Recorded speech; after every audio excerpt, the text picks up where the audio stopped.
Welcome back to Beards on Gaming. How is everyone today? I'm well, Dave. That's good. I'm Dave. This is Mark. How you doing? Hi. I don't have a nickname for you today. Okay. Coming up with these things are hard. Just stop the podcast.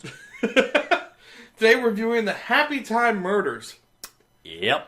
Well, first we'll do a spoiler-free review for 10 minutes. It's a no. Thanks for joining us on the podcast. And then we'll break into a spoiler-rific review. Spoiler full. Just full to burst with spoilers because this movie has so much plot. Like a puppet full of silly string. Let's just continue on. Just seeing the look on your face is a...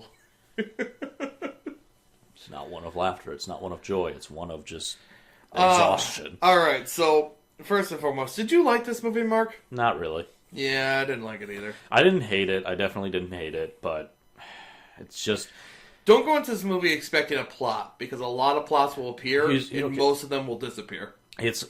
Or rather, if what plot you do get is just beat for beat the most predictable gumshoe plot in the world. Yeah. And they just keep introducing... You know what the biggest thing that irritated me is? They kept introducing characters that sounded interesting just to have them immediately leave the story. I wouldn't even give them the interesting part of that. Well, you meet this rabbit at the start. Yeah. And the rabbit seems like an interesting character. And you meet his brother at the start. The brother seems like an interesting character, and neither one of them get much screen time. I wouldn't even give them really any credit for that. They didn't seem particularly interesting besides the one or two jokes that they had. Yeah. The rabbit being... We'll get into more, like the rabbit being a porn addict who, he pisses, what was that, like, glitter goo, and shits eggs, Easter eggs. I don't know how that makes sense, but fuck it, it's a cartoon. And his brother being, puppets are shorthand for a racial minority, and his brother is a race trader because his skin is Everyone bleached. just hated puppets because they were puppets. Puppets. It's racy. It's racist. It's fun. It didn't really have a purpose. Other than it was, any time it was brought up, it was so heavy-handed. It was the most heavy-handed. We hate your race. It's just a lot of things that could work. They just didn't keep focus on anything. No, they tried to cram a bit too much in a weirdly short movie it was only like an hour and a half. And the weird thing is, it wasn't funny. The delivery was terrible. Here's the thing. A lot of the jokes were decent, if not good, at their conception. Then they carried on. Then they kept going. Yeah. There's a love interest they introduce, and it comes up out of nowhere, and then it's gone. Yep. Never to be heard from again. Yep. I mean, this there is a scene in which I'm trying to think of exactly what I mean by this example of a time in which I laughed at something, and then the joke kept going, so I stopped laughing and got annoyed. Mm-hmm. And I'm trying to think of an exact moment. Secretary unlocking a door. Yeah, actually. Yeah. Yeah. Like that, she's getting too close up on Melissa McCarthy's character because it's kind of awkward. Okay, yeah, I need you to back. Okay, no, just back up. No, but back off. I think it carried on for a solid minute, which is an eternity in a movie. It is an eternity for one joke of characters not actually saying lines. I'm sure in this script it is just kind of babble, just wing it. There's all the characters I hate. I just hate all the characters. There was one particular... Philip was fine. Philip was fine, but he was a gumshoe. That's it. Just fill in Dick Tracy, and then you have his character. He's a detective. He's the detective character. Which, again, if this is a Muppets movie, that's fine, because it's an archetype. But it's not just a Muppets movie. It's supposed to be a comedy where puppets are another thing. Melissa McCarthy did not bring it either. No. I don't hate Melissa McCarthy. I loved her in, I think it was called Spy. We had to look up the name. It was just called Spy. I loved her in that movie. I loved her in other movies. In some movies where I'm just kind of lukewarm. I just don't like her in this movie. I did not get a great first impression of her when I first saw her in something, and then I kind of warmed up to her. I think with her stuff in Bridesmaids, I think it was where she got her thing, and when I saw that, I was like, okay, this character is fun. And then, but from there on in, most of her humor has kind of just been not my thing. Yeah. It's mostly just been vulgar and attacking people. And it's funny because fat woman. Yeah. Yeah. Yeah. But but again, we defend that she can be good at things, just not in this. She's just kind of how much of that is her, and how much this is a victim of the script just not being. I'm going to say 100% the script. Yeah. Well, I don't know if 100%. There's a certain point where an actor can be blamed, but it's just. But again, you're right. It's like there's so many good comedians in here that we've seen be funny before. Yeah. And I can't. And Joel McHale. I really can't blame it on the actors, I don't think. No, it's very much just everyone tried to cram a lot in, and every little plot point, every joke, every plot point doesn't extend enough. Every joke extends too far. Yeah. Everything they want to build up about the world is way too underexplained, and just kind of hand wave for shoehorned in emotional scenes. And every joke, every vulgar, very baseline joke just takes its place. Honestly, I think they kind of peaked at the porn shop in the very start. I don't even know about peak. I don't think there was a peak. This is kind of a plateau, a low plateau of a movie. It peaked for me like when he walked into the porn shop, and then it just went downhill from there. I'm pretty sure they know it peaked because they kept bringing that scene up, and when you watch the movie, you'll know. You'll know. But again, even that joke, I would say, is overextended because it's like it should be in the back. There's a scene right at the start of the movie where it goes. No. This isn't a spoiler. Okay. This is not a spoiler. Okay. There's a scene he goes into the porn shop, and right behind like the curtain where the guy comes back, there's this porn scene being shot of the tentacle monster milking a cow. That is a spoiler. That's not a spoiler. That is a spoiler. That is not a spoiler. Yes, it is. You're spoiling a joke in the movie. It's spoiling a joke. It's not a plot point. Oh my god! Shut up. You shut up. You are way too sensitive about this. Oh, spoil everything. This is a fucking review for Happytime Murders. I know we want to do not the plot points, so I don't know, not spoil this deep, intensive plot in Happytime Murders. But calm down. I'm really upset about this. Yes, I am getting really upset about this. Don't wreck my flow. I don't even know if I want to talk about this right now. Wow. There's a scene where he opens up a curtain and there's a sordid scene.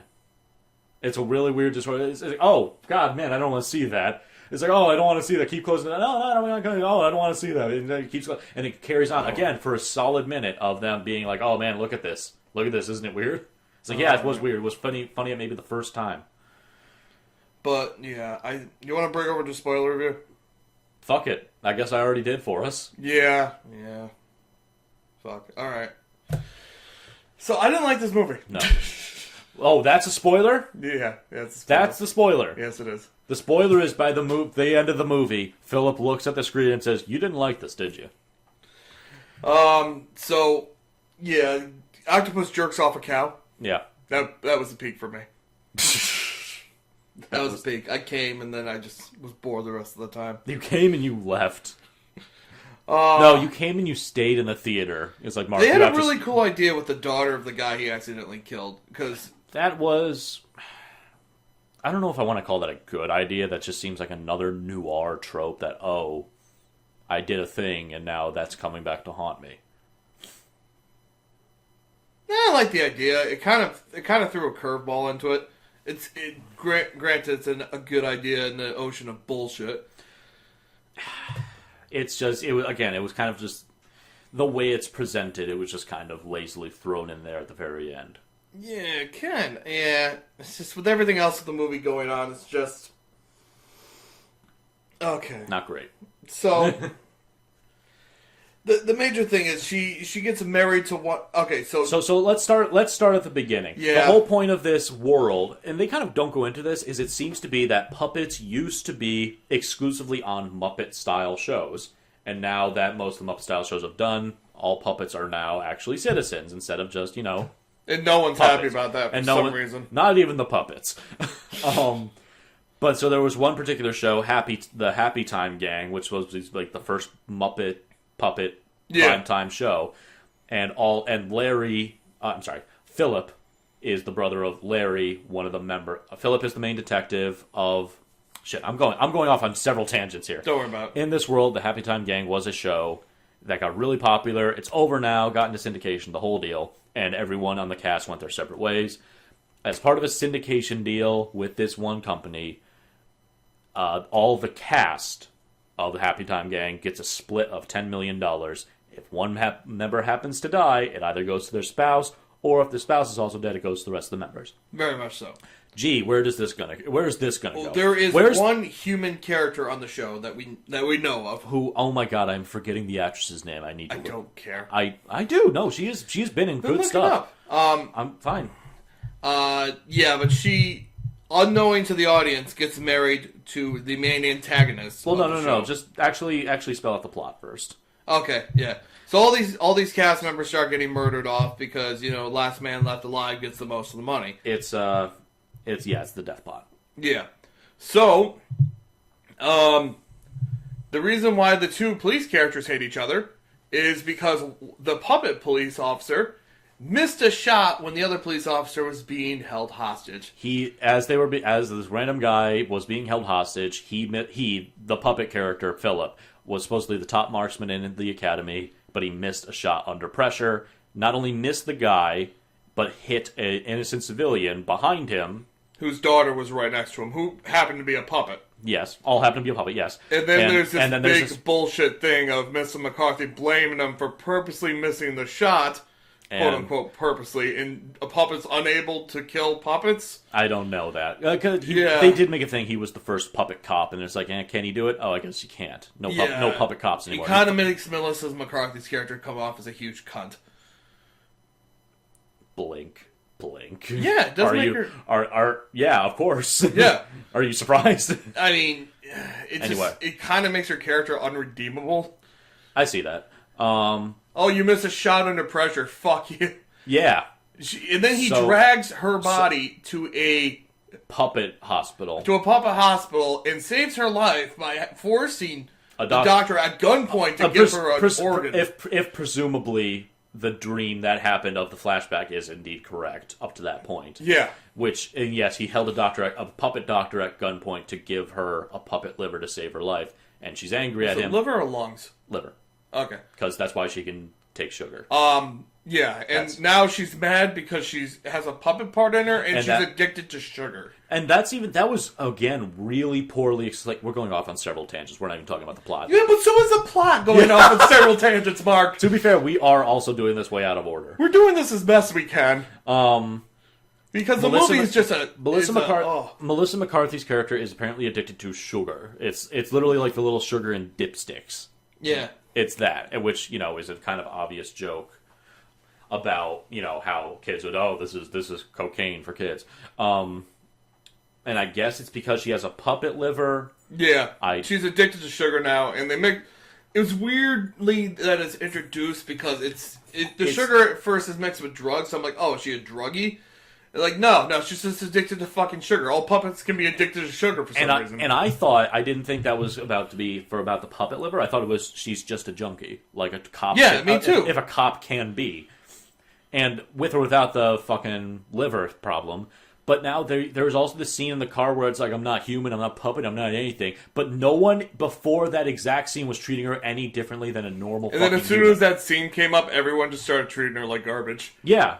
It's like, what the fuck? What the fuck are you? What the fuck are you talking about? This scene never happened before. Everyone seems to like you, more or less. In fact, the only person that treats her like garbage is the FBI agent that shows up out of nowhere just to be an antagonist. Yes. The Joel McHale character who doesn't need to exist. Yeah. And the only other person who treats her kind of shitty is Philip, who has a good reason to. Not even... He actually kind of treats her nice. He just... responds to her treating him like garbage. Yeah, she jumps like a milkshake all over his window when he's trying to drive away. Yeah, because it's like, man, I don't want to talk about this because my brother just fucking... Well, now that was actually before the scene. Oh, yeah. She even... After his brother died, she didn't recognize his brother and then made us offhanded comment about a puppet dying. Oh, man. It's like, well, fuck, what was the line? Because I actually think I liked it. I don't know. Ah, shit. And then he attacks her, like she bites his dick. Oh, man, it's like a laundry day gone wrong. He's like... And then, of course, he tackles her. And anyway, the whole point is that, okay, yeah, of course, it's a split of $10 million between all the members, all the cast members of that show. Show members are being killed off. Initially, it seems like it's just a hit on one guy. Yeah. Then another guy dies, and the second guy happens to be the brother of the detective, so it's personal now. Yeah, and the twist of this whole thing is it's not even just about the money. It's the daughter. It's a puppet daughter of the guy he killed. Yes, that's behind it all. And so there is in the beginning of the movie, before we even have the first murder, the dame in the Private Eye movie goes into Philip's office. She also happens to be a puppet. She says, "I'm being blackmailed because I fuck everything in the room." Yeah, and literally, and I don't understand why I don't understand if I need it, I fuck it. Okay, but but that's the thing. I don't understand what the thing is where it's like, why would if you're not married or your wife knows about this, spoilers, she's married to one of the main cast members. Yes. Then why is this being revealed a problem for you? She's lying, of course, but why is that question not asked by Philip? Well, it's just a way to get him involved, to frame him. Dave, what if you found out? What if it was revealed that it turns out I fuck everything? And then this show is about to become very different. It's about to become a Howard Stern show, honestly. Actually, no. You're not on the list. Anyway, but no, it's that's just a quick question I had. But she's being blackmailed by people, say, give us this amount of money by this Saturday, and he goes to investigate something related to that, and he gets caught up in the murders. He is there at every single murder as he tries to investigate this. And that kind of leads to another problem, which is every single scene, after maybe the second one, I'm just thinking about it. He would have no motive. It was really dumb entirely because he has no motive for the whole thing. Again, a lot of plot points and questions you can have can be explained by one line, which is spouse or living family member. Yeah. So Larry's dead. His brother Larry is dead. Is it his living family member or is it only spouse? That's the thing. If it was spouse, but it's like, oh well, if they all died, or if you were just, it's like, well, you're just a psycho if you had to kill them.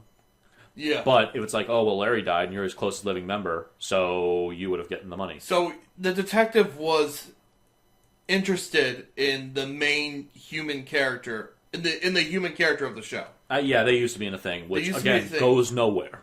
Yeah, it goes absolutely nowhere. She's literally only there to give the villain a reason for getting the money. Yeah, she's married to the villain. We're not explaining the plot well.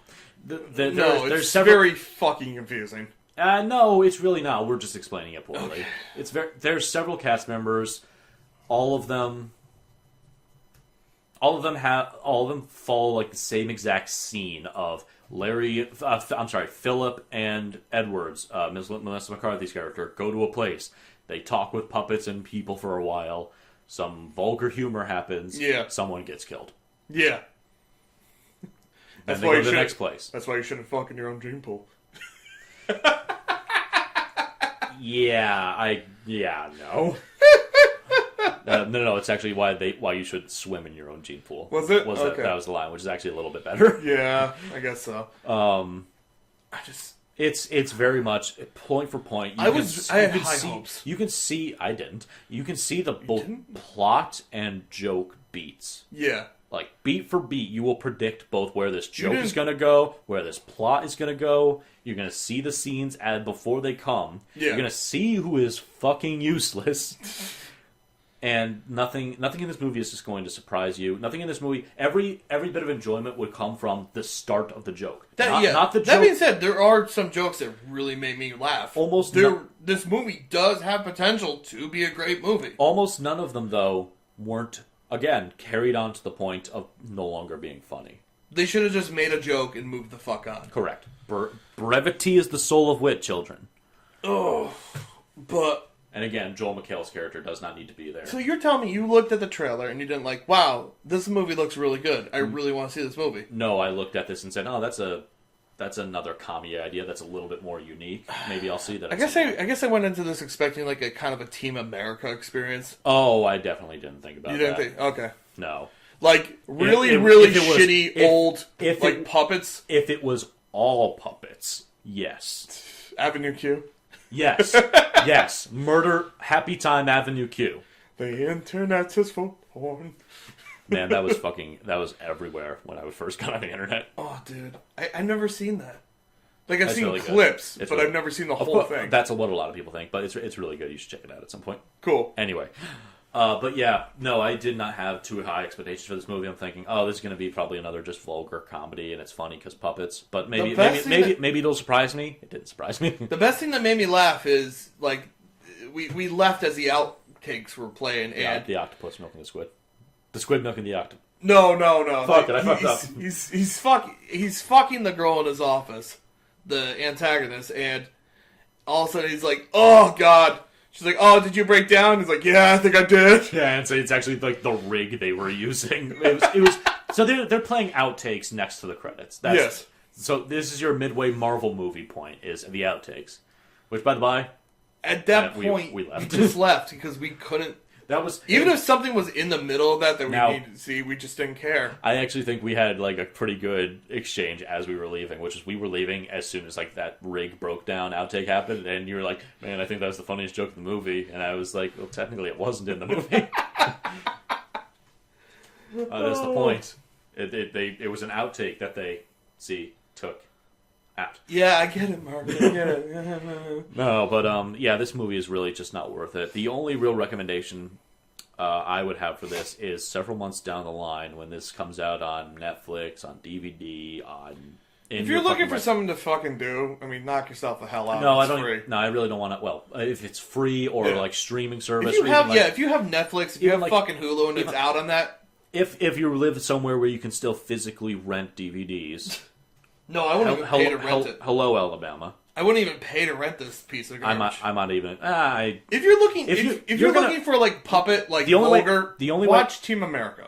Yes, the only reason I would see to spend money on this is $3 for a rental and $15 for a bottle of Jack, and just get a little bit wasted and just kind of laugh at some stupid humor. And I understand that is a decent night. Yeah. We definitely would have wanted to go into this a bit blasted to get more enjoyment out of it. You're really going to get annoyed. If you're anything like us, you're going to get more annoyed at a lot of these jokes for having potential and squandering it. You know who they squandered entirely? The fucking police chief, or whatever the title was. What is his name from Lieutenant? I don't remember the actor's name on The Office. What is his office character? Stanley. Stanley from The Office. The big black guy. Yeah, who looks like the chief. He literally just comes in to tell the audience how great of characters that these two used to be. I hate you, but you're great. But you're great detectives. But you guys are great detectives. You need to stop fighting. That's all. That's every scene with him. He comes in and I don't even know. Man, he must get some serious fucking overtime because he has had every single scene. Oh, and he could have been like so funny. Like just he seems a guy like the guy who's just tired of dealing with bullshit. I honestly think that we mentioned seriously every fucking time there's a murder, you two just fuck something up, don't you? Not even that. It's like he could have entirely replaced Joel McHale's character. Yeah, exactly. Because it's more regretful. Like, dude, you're at every one of these. I have to make you for this because I have no one else. Yeah, even without a motive, he doesn't have an alibi. He doesn't have an alibi. He was at every murder scene. Oh, he's just an innocent victim. No, and you have a connection to these people that you might have some way of getting the money. I see this, and like even the chief, lieutenant. He's the lieutenant. He can still see this as being like, oh, this is a problem. I need to arrest you. Yeah, I'm sorry. I liked you guys. Sorry, man. I don't have a choice here. The entire purpose of this is to get rid of Joel McHale's character, who is entirely useless. Which I like Joel McHale. That is not a stinking against him. Asshole says what? Every time. Asshole says what? What? They said it like 5 times in a row. Did they not? One scene. Yeah. And no, I liked it at the ranch. At the ranch where it's like, put down the weapon. I'm putting it down. Put down the put it down. She put it down. Put down the weapon. I like that scene. And he takes off his sunglasses like, oh yeah. And then asshole says, what? What? And then Phil just goes, I like that. I like that they're being like, eh. So again, moments. There are moments that are good. Nearly every joke. I'll reiterate this because now I'm overextending my point. Every joke is squandered. Alright, so beards out of 5. I'm giving it 2 beards out of 5. 1.5 out of 5. Really? Yeah. You're not even going to give it the 2? No. I mean, like, I don't think it's bad. Well, I do. Okay, I don't think it's that bad. Like, 2 is still watchable for me, I suppose. Like, the Like, if it gets below 2, I say don't even fucking bother. I think it just hits the line for bothering. But the whole thing is, how would you bother? Go see this like we did when we paid... No, like, a 2 is like a shitty movie on Netflix when nothing else is on. Got it. Okay, I got it. I got you. If you get my ranking process. Yeah. 2 beers means Netflix. 3 is a movie that you go to see in theaters when every other, like, Marvel movie and fucking, like, Disney movie is dried up. I get it. 4 is, like, Disney and Marvel movies. 5 is the perfect movie. So you're not going to give anything ever a 5, are you? Thor 3. Really? It's really... Have you seen it? I have, but I'm surprised. I think it's the perfect comedy, honestly. I very much enjoyed it. I did not... Yeah. I don't know if it's perfect, but that's another video. Yeah. Whatever. Yeah, this is really not worth it unless you're going to watch it for free and get drunk. Yes. Even then, I personally, like, I am... Every joke that's If we saw this at my house instead of a movie theater, we probably would have gotten drunk and watched it. Yeah. Frankly, if you can sneak it, get some Jack into the... We don't tell you to do that, but if you do that, I mean, it's probably more enjoyable. Not that we're telling you to do that, but if you do that, it would be enjoyable. Don't do that, but it'd be cool to do that. Good save, buddy. Thank you. Yeah, I don't have anything more to say other than did you want to talk about like previews we got beforehand? Because there were a few. I'll shortly touch on it. No preview fits with this fucking movie. Oh, there are plenty of previews that fit. You think? Yeah, the stupid comedy starring that one fucking, I think Tiffany Haddish is her name. Is that the one with 5 different plots? Yes. One of them is. The other one's with Kevin Hart. The Kevin Hart one I felt fit better. Yeah. No, because it's like a violent comedy. Also because that movie... Slapstick comedy? I don't even... yeah, I don't know if slapstick seems like it's giving it too much credit. Well, it's literally half the jokes were Kevin Hart getting his ass kicked. What is that again? I forgot its title. I don't even know. It's Tiffany Haddish. It's Kevin Hart. It was like, you guys are trying to get your GED. You guys got to work hard to get your GED. And I was like, I heard you. You don't need to... And they're like, what's the square root of whatever? 81. Was it 81? Okay. What's the square root of 81? She kicked the shit out of him every time he took an answer. I'm just like, I'm sitting there. I'm like, I'm pretty sure you don't need to know what a square root is if you're getting a GED. That's a pretty specific... That's a pretty specific like qualm to have with it. My qualm is that it's just kind of more generic comedy. Oh no, that's not my qualm with it. That's something that stood out to you. Yeah, like the one thing. There was another one. If you want to see a good Kevin Hart movie, see the one with The Rock. It's stupid dumb. Jumanji, right? No, he's not in that. Jumanji. They're both. Rock is in Jumanji. Wait, oh yeah, he is in Jumanji. They're both in that. That's not. I was like, you forgot the name of Jumanji. Jumanji was really good. Yes. What was that other movie the two of them were in? Spies. Yeah, I didn't see that one, but I know what you're talking about. Yeah. The other things we got another Tyler Perry movie, which you've already decided whether or not you're going to go see that based on the fact that it's a Tyler Perry movie. Was it Tyler Perry? It's a Tyler Perry production. He's not in it, which is fucking surprising. Anyway, that also stars Tiffany Haddish as, It starts off as, I'm so successful, but my twin sister is in jail. And she's a black woman. And then like, oh no, I'm forced between my roots where I'm black. Where I'm black, and my successful life where I'm successful black, and I'm just like, okay. And then it switches to like, I'm being catfished by this man, and I don't know who he is, and then my sister's trying to get a job. Yeah, what the fuck was the plot point? I don't know. Anyway, that's a Tyler Perry movie. You'll see it if you like Tyler Perry. There was that one with the singer. I forget. There was 2 H brothers before this who I was curious as to why they were there. They seemed like generic comedies that didn't really fit. It's because it's the same production company as that made Happytime. Yeah. All right. Well, I think that's... there was also 2 more that definitely did not fit. Yeah. The Nun, which actually looks like a great horror movie. Yeah, I kind of want to see that. Yeah, but what the hell is it doing here? And the other one, which is Bad Times at El Royale. Which I don't want to see, but you do. I do. That looks very neat to me. All right. But we're out of time. We are out of time, unfortunately, because joining us. Because Dave jerks off to his 30-minute run time. Yes, I do. Anyway. So, yeah, I do not recommend this. Don't worry. Watch it. Miss it. All right. Peace, guys. Thanks for joining us. Stay bearded.